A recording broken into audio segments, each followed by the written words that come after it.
中国驻法国大使卢沙野接受法国电视台采访时，谈到美国国会众议院议长佩洛西访台时称，在中国统一台湾后，北京可能对台湾人民进行再教育。报道指出，这是借用了中国政府压迫维吾尔人政策的说法。报道分析称，卢沙野一般被外界看作是强硬派，但他的发言也被认为是反映了北京刻意向世界传达的立场。他的这些说法有可能提高全球对中国意图的警惕。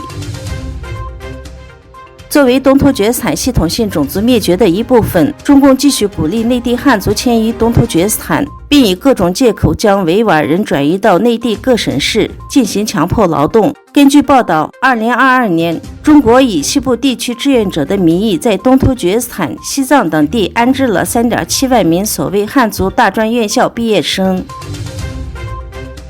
8月5日，美国国会众议院议长佩洛西与日本首相安田文雄会面，探讨了加强美日同盟等议题。当天，日本首相还谴责了中共的军事演习，威胁地区和国际的和平稳定，要求立即停止。双方除了在加强美日继续紧密合作，维护台湾海峡的和平与稳定上达到共识外，还对如何实现自由开放的印太地区之间的合作，以及中国和朝鲜在内的地区局势和俄罗斯入侵乌克兰、实现世界无核化等问题交换了看法。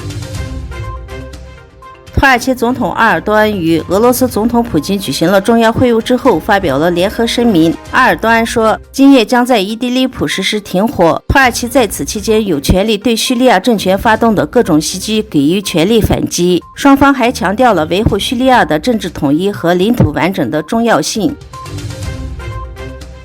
当地时间8月5日，乌兹别克斯坦和塔吉克斯坦的主题为团结2022联合军事演习在阿富汗交界处的铁阿尔梅斯开始，两国军人就近身搏斗、疏散伤员等项目进行了演练。此外，两国军人还将参加体育比赛。